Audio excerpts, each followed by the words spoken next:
気分は最高だけどびっくり世界がどう Welcome to the Super Sentai Brothers. This is episode 36 of The Spy Who Loved Megaranger, the internet's best and only podcast dedicated to Denji Sentai Megaranger. Every week we watch an episode of the show and we share our thoughts with you, the listener. My name is Matt J. With me as always is my co-host and brother Dave. Dave, how you doing today? Doing pretty well, man. Doing pretty well. It's a beautiful day out. Cool. Yeah, gorgeous day out. I think we are, I mean, you know, living in Ohio, you sort of go through these waves where you say this once every couple of weeks, and so I'll have to sort of knock on wood as I say this. But it does seem like we are finally sort of cresting. It does feel, well, we're early April. We're out like a lamb, Matt. Things are good. I think. But there was snow on the ground less than a week ago, so hey. Who knows? But you know what I do know, Dave? I know that today we are watching episode 36 of Denji Sentai Megaranger. It is called Fly, the Universe's Dancing Wings of Hope. And that's going to be a lot of fun. But Dave, of course, before we get into that, we have our officially award-winning opening segment. Dave, shining in the heavens, there are 5 stars. What is our first star of the week? So our first star of the week, Matt, is that I was just able to take a great walk. Like, I took like a 2-hour walk with the twins. Great. Yeah, it is great. So what we do is we take the stroller so that they can kind of walk as much as they want. And then when their legs inevitably get tired, because they are only 4.5 years old, then I'm just like, all right, well, you guys just hop in the stroller and then, you know, we will... I am honestly a little surprised they still fit in this stroller. It's a very big stroller. It's always been That's true. When we first got them and it was like comically oversized, but they do still fit in it. I mean, this is probably like the last summer that would be true is my guess. But hey. Well, but next summer they'll be 5.5 and probably a little more capable of, going on that longer walk without a stroller. Right. Now, the other bonus to this, kind of a bonus, is that our favorite bakery is on the route for this walk. Rather, I should say, the route for the walk in some ways centers on our favorite bakery. Sure, that's reasonable. But right now, Sugar Bean gets a lot of stomach aches, like a lot. And her doctor was like, listen, the kind of like easiest thing you can do right now is to just try to do what's called... go to the bakery? Well, that probably would help. Is to do what's called an elimination diet, which is like you scale back to like very, very simple foods that kind of everybody knows that like basically nobody ever has any problems with. And then This is not your first brush with the elimination diet. It isn't. We did one for Beth's sake a couple of years ago, and so we're doing another round on it just to see if we can get to the bottom of Sugar Bean's stomach aches. So, anyways, however, the upside of this is that it doesn't really allow for bakery items, which summer's a coming in. And, I'm trying to drop that quarantine weight, Matt. So taking a nice long walk and not going to the bakery along the way is a great move. But I got out in the sunshine and I feel great. Nice, dude. Yeah, I went for a nice long walk today. I think I've mentioned before that the house, the house that is currently being renovated that I will someday move into, is within walking distance of where I currently live. And so I've got a bunch of, I guess I could save this for a later star, but I'll just drop it in now. There are contractors currently doing work at the house. So basically every day after work that it is not like raining or whatever, I just walk over to the other house and check in to see what new things are installed or torn out. That's got to be, I feel like that's got to be very satisfying. It is. And then I take like 3 pictures and send like confused questions to the head contractor like, hey, what is this? Why is this here? Why is this not here? And then we sort of work it out, and it's been working out pretty well. But yeah, dude, great walks weather, which is really my ideal time of year. So, Matt, a delightful walk is a great first star. What is our second star of the week? Dave, our second star of the week, it's Bun Vulcan.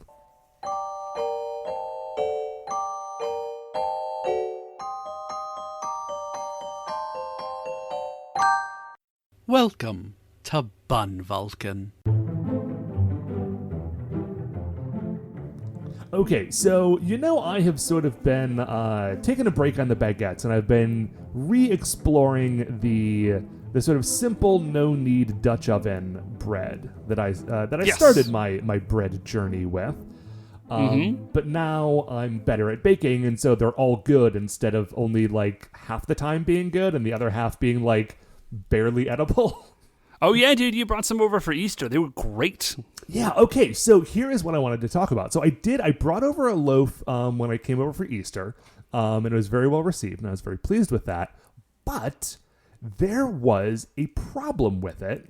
Not a problem with the bread itself, but a problem with the bread in that circumstance, which is that what I've been doing recently is I bought some sort of like medium grain cornmeal, and I've been using that as like a foundation that I lay the bread dough on top of before it goes into the Dutch oven. So when it comes out, it's got that like, that like cornmeal crust on the bottom. Oh, yeah, a classic, Matt. Which is nice. It's sort of, a little texture difference, stops the bottom from scorching as much. Plus, there's a nice little flavor contrast with the corn and the regular bread dough. Well, an issue there is that Beth can't eat corn. And so I felt badly because I had brought over this loaf of bread that, like, if she wanted to eat any, she had to, like, carve the bottom off of it. And I thought, okay, well, let me experiment with some other things so that in the future, if I bring a loaf over, like, we don't run into that issue. Very thoughtful and gracious of you. Well, I try to keep my thoughts open and towards other people. But also, I had been looking for an excuse to sort of experiment with this. And Dave, let me tell me what do you know about sesame seeds? I know that they are an integral part of Korean food, so I always have some around. Yeah. So here are the two. I know that they top a Big Mac. They do. So they work on bread. Yeah, it's pretty much all I got. The two main things about sesame seeds, for my purposes, are that I have a lot of them, and they taste very good. And so I have a lot of things in my kitchen that exist only because periodically, when our sister lives in the country, she tends to live with me. So if there are like long-lasting, shelf-stable like pantry items that can be used for like Japanese or Korean foods that she has picked up how to cook in her time living in Asia, like those things just sort of end up in my pantry. So I have a ton of sesame seeds that, like, man, I don't know where they came from. Katie bought them like 4 years ago, but they're a canister of toasted sesame seeds. They stay pretty, they'll be around forever. You're good. And so instead of doing a cornmeal base, I laid down like a bed of toasted sesame seeds, put the dough on top of that, and then tossed it in the Dutch oven. And Dave, it's Matt? like, okay, you have to like sesame seeds. Like that's a prereq here, but Yeah, legit. It's extremely good. Yeah, man, that sounds delicious. Yeah, like I'm kind of annoyed with myself that I like waited until now to try it. Matt, this is going to open up whole new vistas for you. You can do all sorts of seeds. Yeah, I mean, those are the only seeds I have immediately handy, but now that I know it works, like, man, you can really go wild with it. I did have a brief thought of like, okay, I love sesame seeds. I love a sesame seed bagel. You know what other kind of bagel I like? An everything bagel. I like an everything bagel. And you know what they sell at Trader Joe's, a store I have not been to in over a calendar year, but I know that it exists. They sell that shaker of the like everything bagel, like everything but the bagel, like spice mix. Okay, Matt, I'm going to pause this recording for just a sec. I will be right back because I have some important news to share with you. Give me a mo. Matt, I will have to get this important information to you at a slightly later date. Here's what I was looking for. I have a much larger container of everything bagel seasoning in my cupboard because my wife puts it on so many things that we were going through it at an untenable rate, purchasing it in the quantities that are sold at Trader Joe's. So I just want to let you know that you can purchase it in much larger quantities, and I think if you're going to put it on the bottom of a whole loaf of bread, you're going to want to. Yeah, but just like, okay, but think about it. You've got, I mean, I don't need to tell you everything that's in it, but it's a lot of tasty things. And I really am curious as to see how it would stand up to like the heat of a 450-degree Dutch oven, or if it would just become like a scorched mess that would ruin the dough. No, man. I mean, they put it on bagels. That's true. That's very true. Anyway, so yeah, that is my Bun Vulcan this week. Experiments with sesame seed. Dave, what is our third star of the week? Matt, our third star of the week, it's a house update.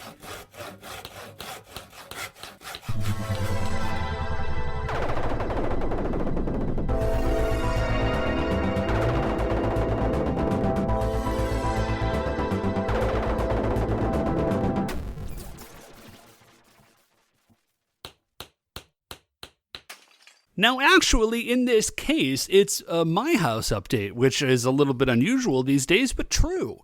So I just have gotten like a ton of house stuff done recently, and it feels amazing. I don't have jokes about this, Matt. I'm just sharing it with you because I'm full of joy about it. So here's the first thing. Yeah, I picked up, so mom and dad sold their old house, the house that we grew up in, and so I went and I picked up kind of the last of the stuff, and in and among that stuff, Matt, was a ladder. So I was able to finally get up on my roof and clear off all the sticks off the roof of my garage. Oh, nice. So it's clean. Yeah, so that's fantastic. I was just on spring break, so I cleaned out basically my whole basement and my whole garage. That's gotta feel good. Oh, dude.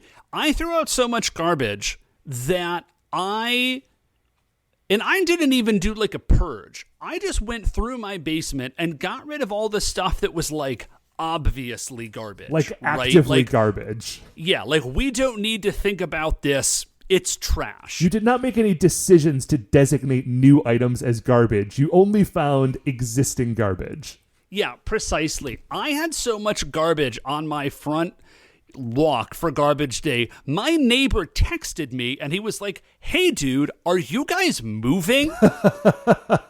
So we're not, but that I think tells you. So all I did was like Tetris the things in my basement around, swept out underneath them and threw out obvious garbage. It's incredible. I did the same thing to my garage. That's pretty amazing. And with Dad's help, I finally installed 2 light fixtures that I purchased like 2 years ago, one of which replaced a light fixture I've hated since I bought this house. The other light fixture replaced just one that had been empty because it broke 4.5 years ago, and I just had never replaced it. But it's replaced now. That's great, dude. It's it's amazing. Looks very nice. It does. It's really fantastic. Yeah, it was, with the broken lights, it was just like, it's the broken window thing, right? You break like one window, and at first you're like, oh, that's bad. But you're a human being, and you very quickly adapt to it. And then you just get used to the idea that like, oh, that room doesn't have light. What it has is like wires sticking out of the ceiling where there used to be a light. Right. In like a Safeway. They were kept and everything, but still. Sure. And then just like you're very used to that, and you're like, yeah, that room just doesn't have lights. It's fine. And then it's 4.5 years later, and you still haven't fixed it. Well, no, it's 4.5 years later, and then you finally do fix it, and then you could just flip the light switch on, and it turns the light on. It's amazing. It's a miracle. So really. That's it. Yeah. So I got some other house stuff planned for this summer. I'm gonna try to build a fence around my backyard so I can just let my kids go out there and play, which would be super exciting. Mm-hmm.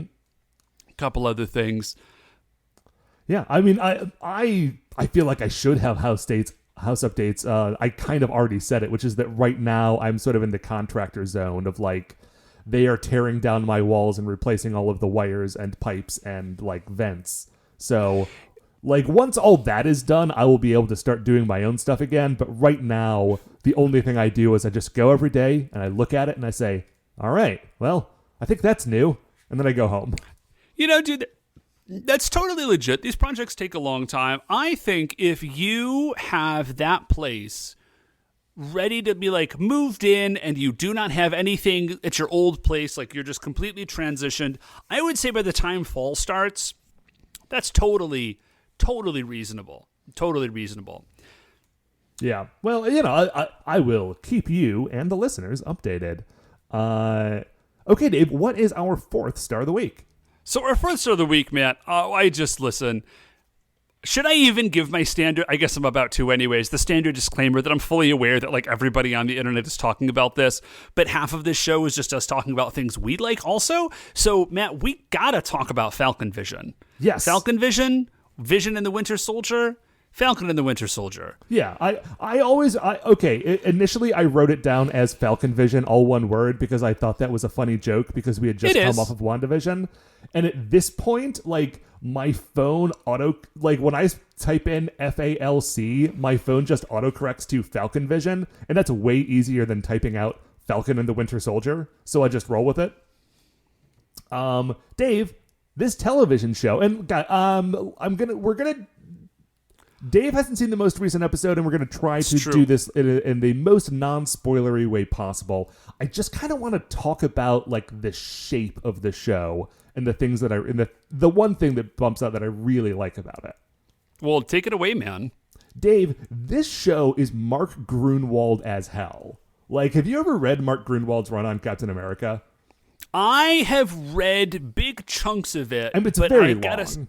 It is really long, and I also got to say, I think I've read it sort of maybe inadvertently or intermittently. Like I've never sat down and just be like, I'm just gonna like blast through Grunwald's run on Captain America. You know, like I've read big chunks of it just because like I've read big chunks of Captain America, but. Okay, well, here are two things that I want to say then. One, you, and anyone listening, should definitely read Grunwald's run on Captain America. It's amazing. Two, this show is so much like the Grunwald run. And I mean two things by that. Okay, the first thing is that they very obviously are taking elements from the Grunwald run and incorporating them into this television show. Like, there Yeah, like there are just like characters and storylines that are just like directly lifted, which is, great, because if you're going to directly lift something from a Captain America run, it's like, that's one of the 4 probably Cap runs that you really want to hit. But Matt, yeah, if I can interrupt for just a moment, if that's the case, are you predicting that we will get werewolves? I mean, listen. Season 2, maybe. I mean, the Grunwald run goes for a long time. They got to get through a lot of U.S. agent stuff before they get to Capwolf. But, like, dude, man, they have pretty much shown throughout the course of the MCU stuff that, like, there are no weird rabbit holes that they will not eventually explore. Dude, if only that means I get a Werewolf by Night movie one of these days. So the other thing that I really like about the show is that it is not only Grunwald in content, but it is Grunwald-esque in composition. Which is to say that if you've read the Grunwald run, and if you haven't, I'm about to explain it, so don't worry about it, but you definitely should read it anyway, is that the Grunwald run, it's like, you know how a lot of times a comic book story will have like an A story and a B story, right? And like sometimes there'll be a C story. But like generally that's, like it'll follow like the main thing and then there are like sub-stories happening in the background. The Grunwald Captain America run is very much like there is an A story, a B story, a C story, and a D story happening at all times. And they're all kind of treated the exact same way. Like there are whole issues where the A's like whole like multi-issue like arcs where the A story does not show up. Like there's a whole bit like shortly after John Walker is introduced in the comics that Steve Rogers just isn't around for a while. And it's not like forever, but it's a couple of issues. And what I really like about this show is that, like, the name of the show is Falcon and the Winter Soldier. So obviously it's focused on at least 2 characters. Right. But what it does very well is it sort of mimics that Grunwald Cap run, like, sensibility where it's just like, yeah, here's 20 minutes where we're going to follow this guy. And he's doing stuff that seems completely unrelated. It might actually be completely unrelated to the other thing we're about to spend 20 minutes on. But eventually... Hint, it's not. Yeah, but like, eventually it all sort of comes together and, it's just very good. It's a good television show and I like it a lot. It's very different from WandaVision. I mean, WandaVision was such like a specific vibe. You really wouldn't expect any show to be like it in any huge way. But what I just really like how successful it is in mimicking that particular great Captain America run, but also like in the way that WandaVision really highlighted the cool things about those characters and took advantage of them to tell a story that suited them. This show is doing the same way. Like, it's totally different, but it like is equally successful, I think, in what it is trying to do. Yeah, no, I think you're absolutely nailing it. Now, there is some other stuff. I don't think we can really talk about that stuff without doing anything spoilery. No, there is one moment that I wanted to talk about very briefly from the show. Okay. Which is, when the new Captain America is debuted. Yes. And the moment itself is, as a piece of television, is fine. And this is like in the trailer for the show. So this is not a spoiler. Everybody knew this happening. And so the thing that I really loved is watching the certain sectors of the internet kind of collectively lose their mind in like righteous indignation. Like, how dare you give us this person and give him the shield and tell us that this is the new Captain America. Like, how could you? How dare you? And I never have these moments. I virtually never have these moments with the interaction of the MCU. But I did have that, like, read a book, you filthy casual kind of moment. Right. It's that's the point. You've been worked. Like, guys, everybody knows this is a character with a long history. There's very basic research involved here. So I did have that was a funny moment. But so far, I'm very looking much. You know what I really liked about the scene in which he was introduced? Because he's introduced, and again, like, this is in the trailer. There's like, he comes out on like a football field and there's a marching band playing a song and he hops on stage. And it's like, yes, here he is. Right? I guess that's not how he's introduced, but like, that's, a big scene right. in like the third episode or second episode. Now, here's the thing. I had, like, because as I've been talking about recently, I've been rewatching a bunch of the old MCU movies. Mm-hmm. I had just rewatched Captain America: The First Avenger. It's very... Yeah, and so, like, if you recall, in Captain America: The First Avenger, before Captain America, like, really gets into being an active participant in World War II, he is sent out as like a showman. Like, they put him in a costume. He's like a USO prop. Yeah, and like they have this big musical number. Well, the musical number that they introduced the new Captain America to in that scene is like a jazzed up modern like marching band version of that song from Captain America: The First Avenger. No, okay, I did not notice, or I didn't remember that. Well, I remember that, like, there's a scene that's very similar where they sort of, like, introduce the real Cap as he kind of, like, jogs out, and it's very cool. Yeah, it was a very cool thing, which I definitely would not have noticed if I hadn't literally watched that movie the day before, but it was a nice note. So anyways, looking forward to catching up on the show. It's fantastic so far. I have no doubt that it will continue to be. Matt, what is our fifth star of the week? Dave, fifth star of the week is a video game that I have been playing that I have really been enjoying. And it's called Monster Hunter Rise. Now, this has been a large topic of conversation, or frequent topic of conversation, I should say, on the email chain. Yeah, so the Monster Hunter franchise is something I've tried to get into in the past and always bounced off of, but I keep trying to get into it because producer Mark is a big fan of the series, as is an old friend of his who is also on our email chain. And here are two things that I will say about the Monster Hunter series. One, if you have bounced off of the series in the past and you have a Nintendo Switch, give Monster Hunter Rise a shot because, like, basically, the big problem with Monster Hunter is that there's so much stuff in the game. Like, every single thing is all just, like, managing gear and inventory. Like, it is... And it does not do a good job of explaining itself to you. But Monster Hunter Rise has cut, like, a ton of the most egregious of that stuff out. Oh, Nice. Like, it's like the game, like, they have not changed the fundamental structure of the game. Like, it's still very much the same sort of thing, but there aren't these really early hurdles that are impossible to get over. The other thing I'll say about Monster Hunter is, if at all possible, find yourself a, like, person who has been playing Monster Hunter for a while and, like, just hold on to them for dear life. Because there will be things where you're like, why does this item exist? Is this something I have to care about? And sometimes they will say, yes, there is. This is the one thing that it does. Use it in this circumstance. And you can just, like, lock that away in your brain.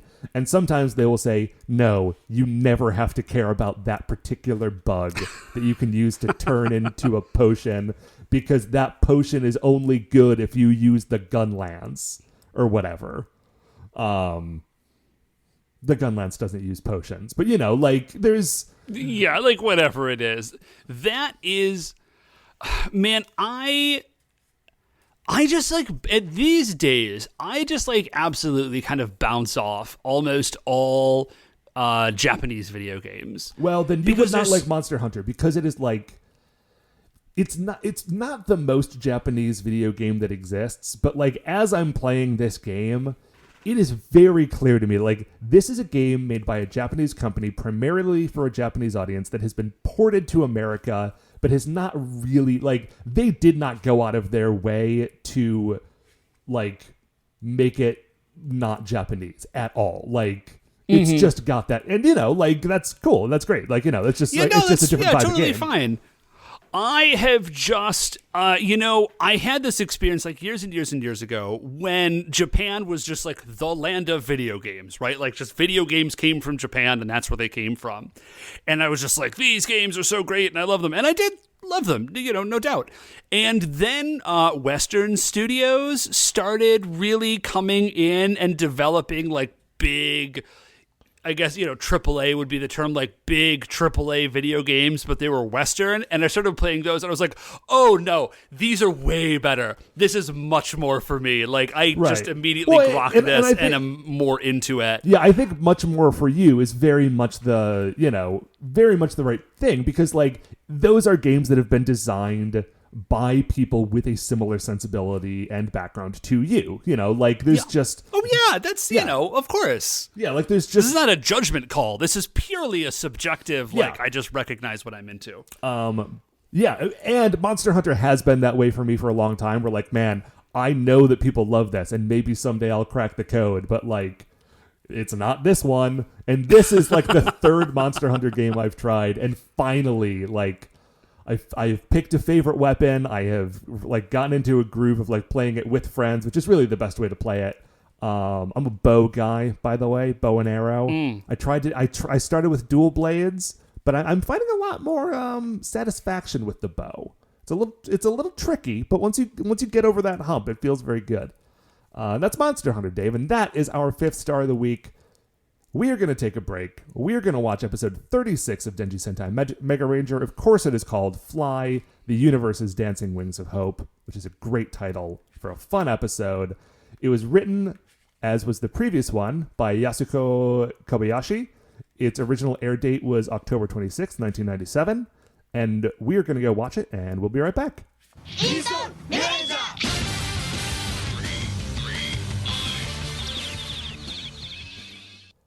Okay, welcome back. Dave, episode 36. It's a good one. It's a real good one. It is a real good one. Matt, I do want to note, I really appreciate that you said, of course it's called whatever the title was, as though... I mean, what else could it be called, Dave? What else? Just what else could it be called? There's truly no other option for this thing to be called other than what it is. So, we open up in the Digital Research Club. There's a radio... or there's like a boombox with some fanfare going, and then a hand reaches over and turns it off, and we see that it's Hayakawa, and he applauds the fanfare that he himself has brought. Yes, this is his... He brought the boombox from home with his own tape or CD. And he played this fanfare for himself, and then applauded to let the other Rangers know that they should also be applauding him Yusaku Hayakawa. Right. Well, he's making a big presentation. He is about to show them his new secret project, which he promised at the end of the previous episode he did not have. So, no suspense on that one. Literally, the end of last episode, I promise not to have any secret projects. The beginning of this episode, here is a fanfare for my new secret project. So, and it's like a very fuzzy shot because, of course, they don't want to spoil it because we're going to see it in this episode. So it's like a fuzzy, dark shot. And the Rangers, thankfully, are like, dude, that's a very fuzzy, dark shot. We can't actually see that. He's like, just be patient. It's almost done. He's about to tell them what this thing actually is when he gets a call from Dr. Kubota. And Dr. Kubota tells him, like, hey, you need to, like, come to the hotel, like, come to this, like, conference room at the hotel immediately because our boss is there. Yes. Now, there's another thing that he mentioned. So he's like, all right, I gotta go. And then he just says, don't tell Dr. Kubota about this, my new gigantic machine. Which just makes me wonder, like, how discretionary is your budget? That, like, how much free cash do you have that you can just hide a giant mech from your boss and fully expect that he will not know what you're talking about? Okay, here's my theory on this, is that Yusuke Hayakawa is the greatest engineer in all of history. Because, like, what he has done, I believe, is that he has not only brought in his super, like, Mega Voyager project, like, on time and under budget, while also spending time being Mega Silver and, like, doing all the extra work to fix up the Mega Silver thing. He has also done it so under budget that he has managed to squirrel away funds and resources and presumably, like, a secret hangar bay to be building this other thing on the side within his initial budget. Like, he gets yelled at a lot, but man, this guy is the most valuable person in INET. Yeah, he is incredible. And he even tells the Rangers, he's like, this is going to double the power of Megaranger. Like, this is amazing. You guys don't even know.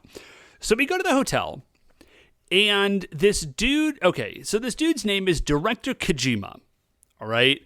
And or Deputy Director Kojima, and he is the, like, governmental oversight dude who is in charge of this. And I frankly forgot that these guys existed. But we do remember, I don't know if it's the same guy, but in, like, episode 2 or 3, there is some stuff with, like, directors kind of telling Dr. Kubota how he needs to run things and stuff. Yeah, very initially when they were like, you definitely cannot have teenagers using giant robots in downtown Tokyo. Like, that's not cool. We need to, like, figure out a way to put this thing on autopilot.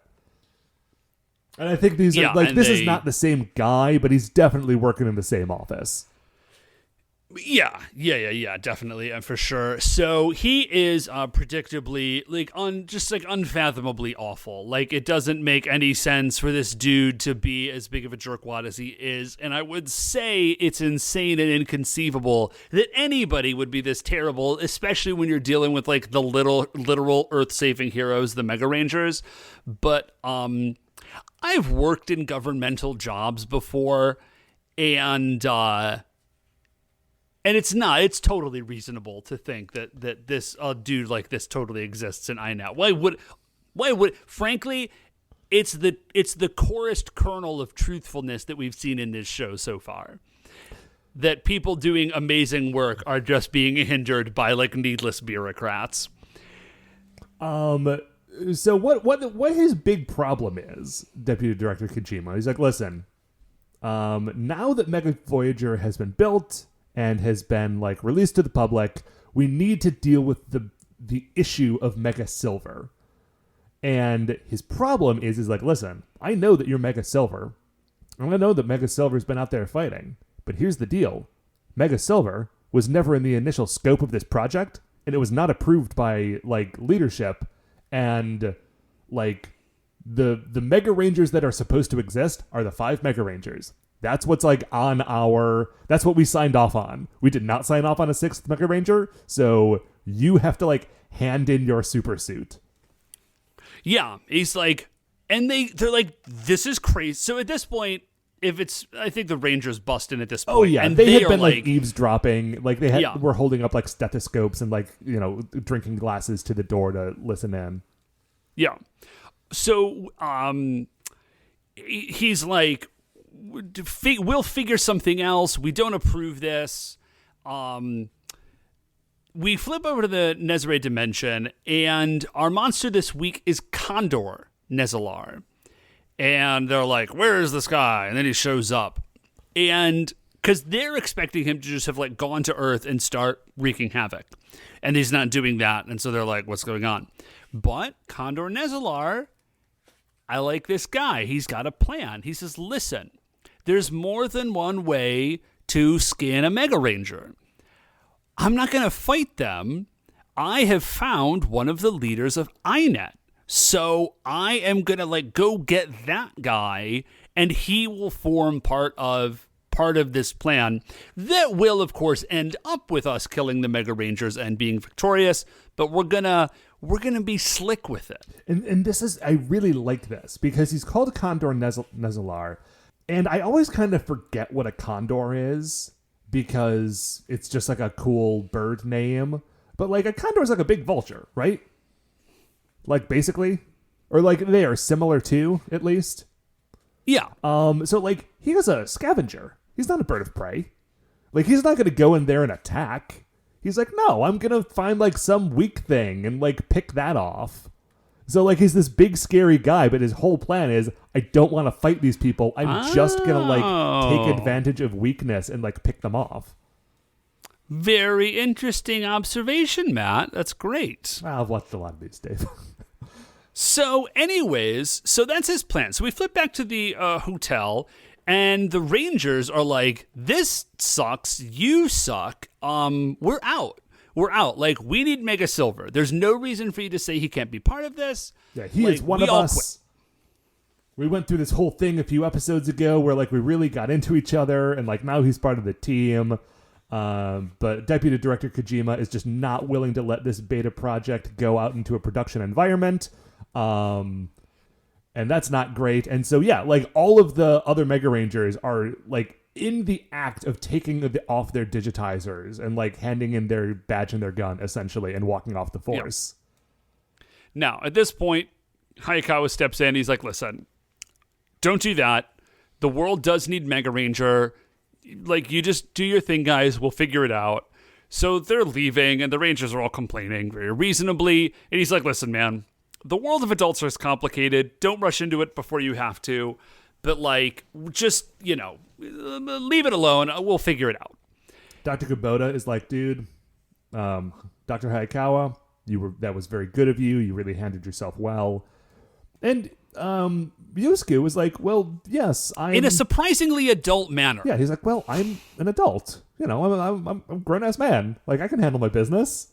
Anyway, you guys chill here. I need to go back. I need to go to the bathroom, so I'm just going to head back into the hotel and not try to steal my digitizer back. You just chill here.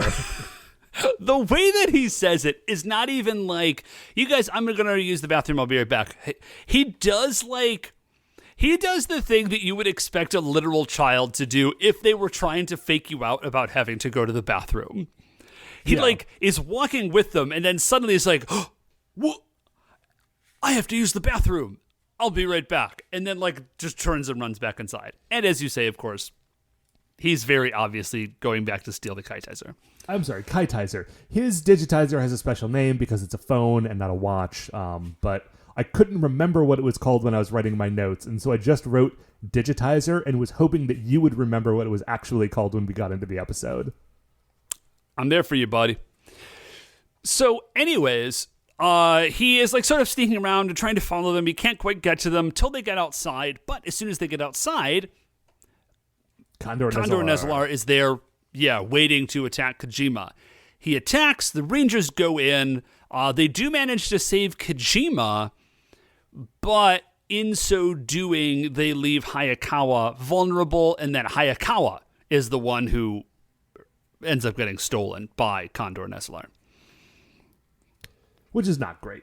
I mean, for him. I mean, for anybody, really. But, I mean, I guess it's good for Condor Nezalar. He's having...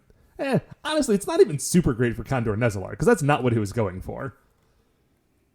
But, you know, he, I guess, comes out the best in this circumstance. Yes. So we head back up to the Nezare dimension.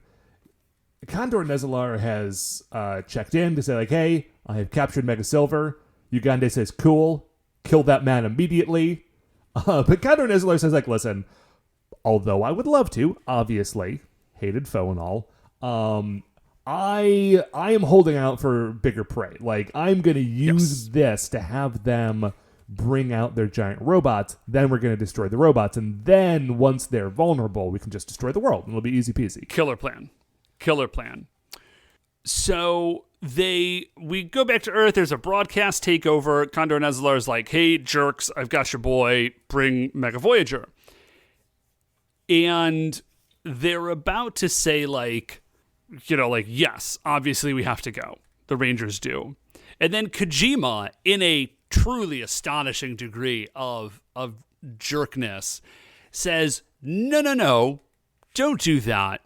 Mega Voyager is more than important than Hayakawa. Like, we need Mega Voyager to defeat the Nezalar. We don't actually need Hayakawa. Despite the fact that Hayakawa is the dude, I think he even says, now that we have Mega Voyager, we don't need him anymore. Right.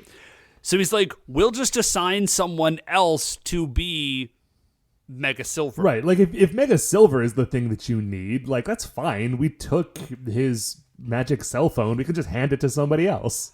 Yeah. Deputy Director Kojima clearly has not seen the first episodes of Falcon and the Winter Soldier. He also hasn't seen the first episodes of this show, where it is very clear that once somebody puts on those the Megaranger suits, they are like keyed to their DNA, and no one else can wear them. Well, maybe Silver's the prototype suit, though. That's true. Could be. Anyways, also, it totally could be, and he just would not know, because it's not his job to be useful. It's his job to be a bureaucrat.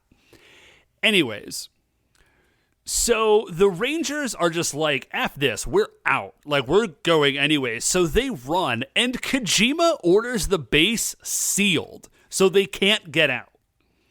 Yeah, so they're escaping the facility. They get past one of, like, the blast doors, and then they get trapped behind a different one. And Kojima gets on the loudspeaker and is like, dudes, we need Mega Voyager. You can't just go hand it over. Like, you need to stay here. And they all look at each other like, well, we do need Mega Voyager. That's very important. And they're like, yes. It's like, well, you know what we have to do then, right? Yes. And then they all henshin and use their laser guns to shoot down the doors of the space station and escape and go to Earth. And it's very good. It's a great moment.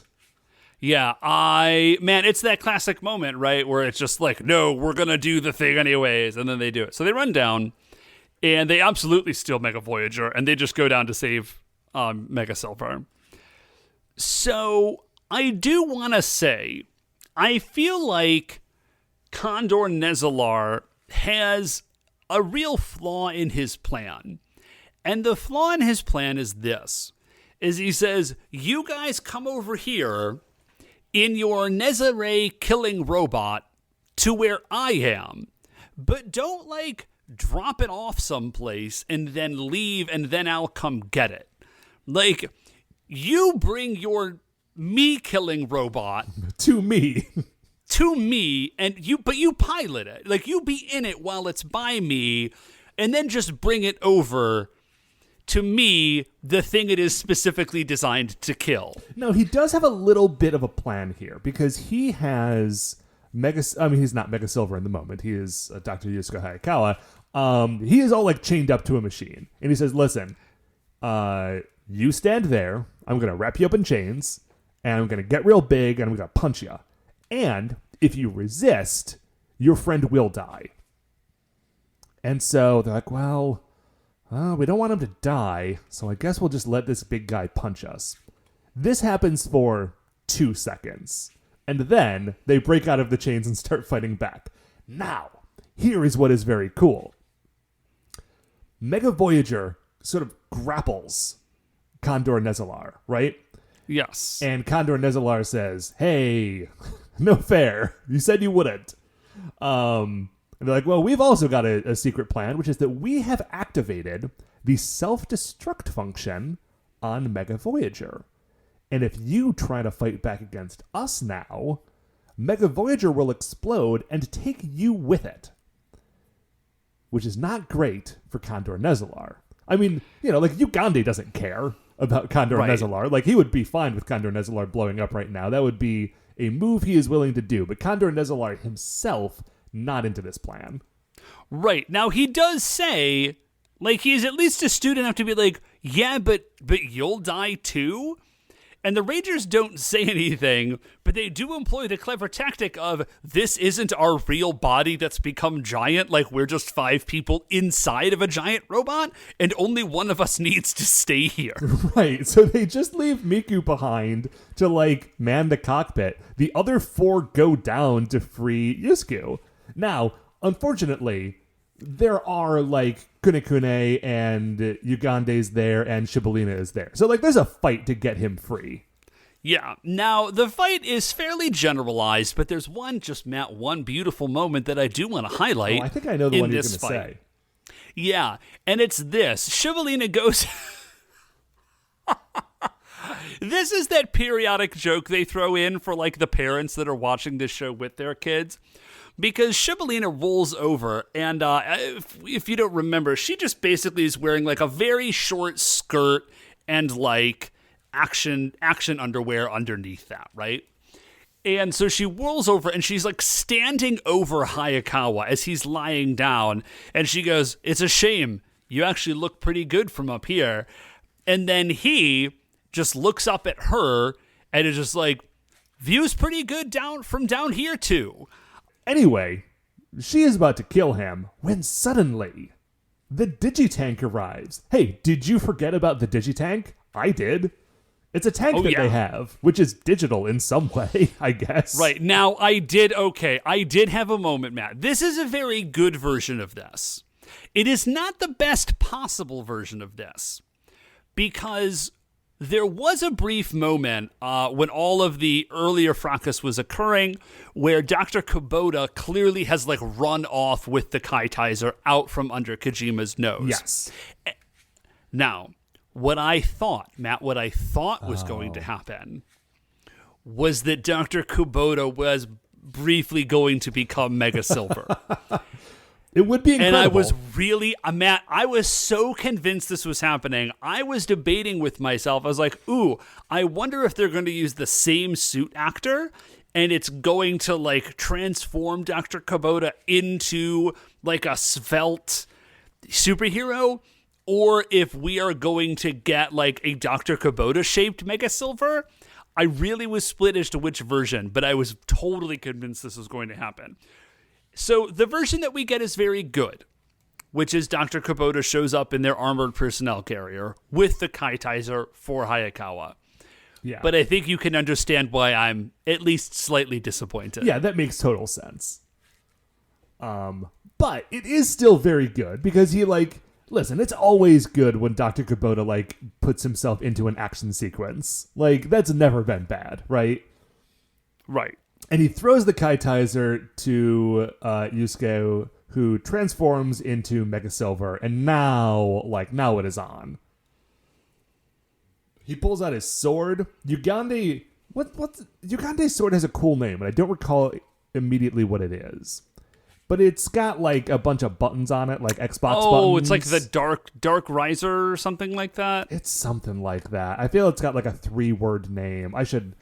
well, whatever. It's a cool sword. He, like, hits the Y button on it, and it does a move called the Dark Blade, which is just like an energy beam, which Mega Silver uses his own sword to just deflect into the sky, which is extremely good. It's a great move, Mega Silver. Yusuke and Ugande, which it gets very confusing in my notes at this point because I realize that I abbreviate both of them with just the letter Y. which is not great when they are in a scene together. They're fighting. Mega Silver does like a cool feint move where clearly he has tricked Ugande into forgetting that his sword is also a gun. Yeah. And then he uses that gun and he shoots Ugande with it, and it's a cool moment. He pulls out his finishing move, the Blazer Impact, and Ugande and Shibolina both flee. Yeah, so now, totally legit. Now we're just dealing with Condor and SLR. Yeah. So he calls up and he's like, okay, Miku, like, everything's cool now. And then the Condor Neslar's like, wait, what about the self-destruct? And he's like, oh, there's not actually a self-destruct. Like, we lied to you. And it's like, why would you reveal that? Hayakawa? They absolutely believed that this was a real thing. This was this was a trick you had in your pocket. You just absolutely blew it. But he says, this is great. Or so they start fighting Condor and SLR again, and they're having trouble with him because he can fly. And Hayakawa's like, actually, to be honest, I kind of don't mind that this is happening. This is a great chance to try out my new machine. And Kubota says, yep, you just go do it. I'll cover for you. Don't worry about it. Okay, here's the great thing. He doesn't say this is a great opportunity for me to try out my machine. Dr. Kubota turns to him and says, why aren't you trying out your new machine yet? Like your new secret machine. And Mega Silver's like, what? What are you talking about, man? And Dr. Kubota's like, listen, I know you. You obviously have another machine hidden somewhere. Just get it. This is the best part. He doesn't actually know for sure it exists. He's just like, you obviously did this. And he did, of course. And so it's called the Mega Winger. And it basically looks like a jazzed up space shuttle, but then it also has if a jazzed up space shuttle was built on a semi rig. Yeah, with tank treads maybe? I think it's just wheels, but it's something going on. So it's obviously going to turn into some sort of carrier bot later, because as of right now, there's no reason for it to have wheels. Mm-hmm. But he definitely made himself the coolest looking robot. That's for sure. It's very good. Because it's a big spaceship that turns into a big guy, and that big guy has wings and guns on it and a cool visor. It's a good robot. We went from this show went from having one robot that wasn't even 5 robots coming together. It was just one spaceship that became one robot. And then we got 5 different robots that became another robot. Oh, and also Delta Mega. We started so low on the number of robots, and at this point we are getting pretty high up there, which is great. Yeah, no, that's one of the biggest reasons I'm at this show, right? So anyways, he says, check this out, guys. So they do a little bit of stuff, and then he says, check this out, Mega Voyager, and the wings part breaks off and attaches to Mega Voyager, and Mega Voyager can fly now. I was very sure that Mega Voyager could already fly. Okay, because it flies to Earth from the moon, but maybe it's one of those things it has rocket thrusters that could get it through space, but it doesn't have anything that allows it to maneuver within atmosphere. That's my no prize on this. No, I think that makes total sense. I can dig that. So they get the wings, and they are able to just fly around, and they have a new attack. It's called Winger Spartan, and it's just a big blast while they have... It's like Voyager Spartan, but they have wings now. Yeah, it's the exact same move, but now they're flying.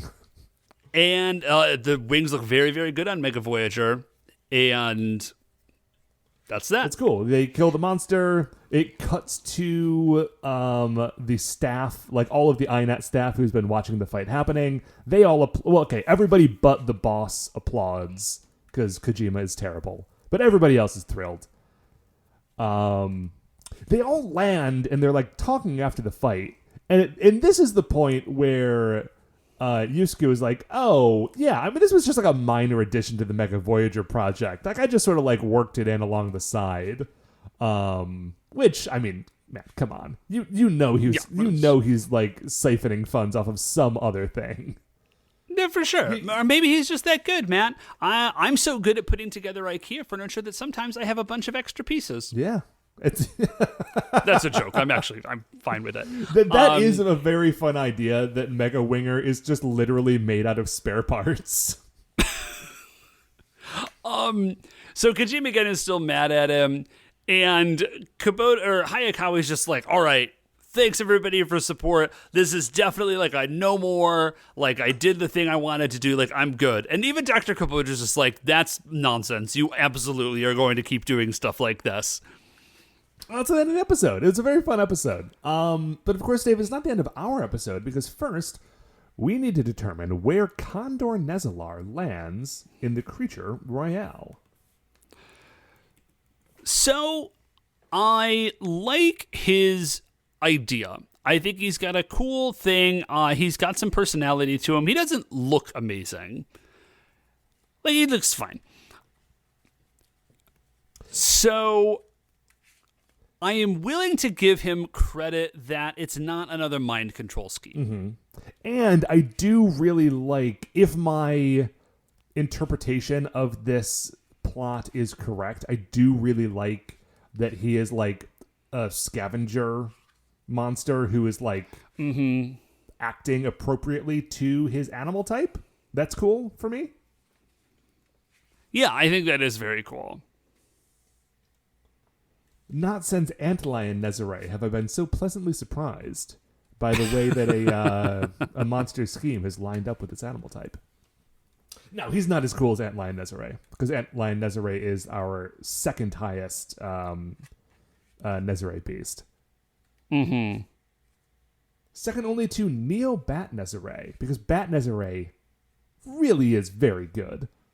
Yeah, Neo Bat Nezare is super duper cool. But where are you thinking for the Condor? Okay, he's no Pig Nezare. Well, no, he doesn't have his own theme song about selling diet crepes. Although, actually, speaking of theme songs, Mega Winger does have its own theme song. Oh yeah, it's very good. I think I would put him just below B Nezare, but above Toad Nezare. I think that's where I'm at. Okay. I'm open to that. Do you have a particular reason why? Or is that just sort of like gut feeling?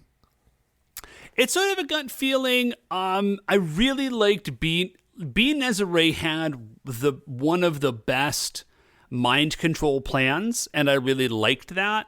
And Psycho Lion Nezlar had this whole weird thing with like teleport beacons and all sorts of stuff. And Psycho Lion Nezlar looked like way cooler than Condor Nezlar. Mm-hmm.